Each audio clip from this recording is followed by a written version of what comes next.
Yan, so ito ang gagawin ko na LG front load washing machine. Yan, malaki siya.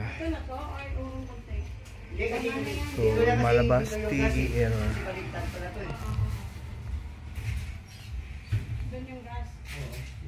So nag-error siya ng TE. Tapos tatakpan mo yan ng plywood dyan. Takpan ng plywood. May plywood naman dun eh. Sa klataw.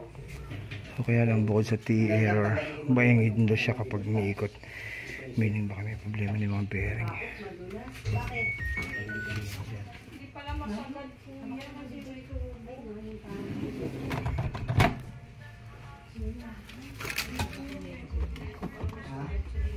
Ayaw ko yun. Sige. Buko, ayibong! Madudulas! Wala dandahan, madulas! Delikado! Kasi nagano siya yung sabon. Wala, buong batok! Ay, naku! Bibis ka na lang yan. Wala kang chinilas, mag-chinilas ka ito! Itong ano, oh! Wait lang, Mary, ha? Kaya labas mo yung kanin!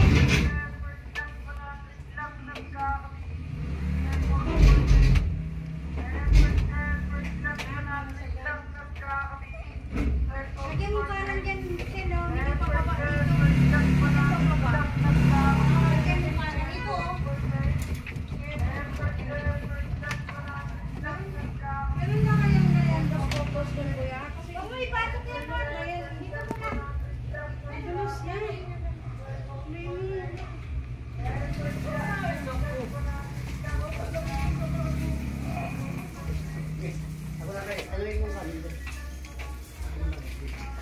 Yan, so hindi naman bearing yung problem kasi pinapaikot ko siya. Hindi naman maingay. So baka dahil sa ano lang, yung kanyang pinaka tayo, hindi pantay.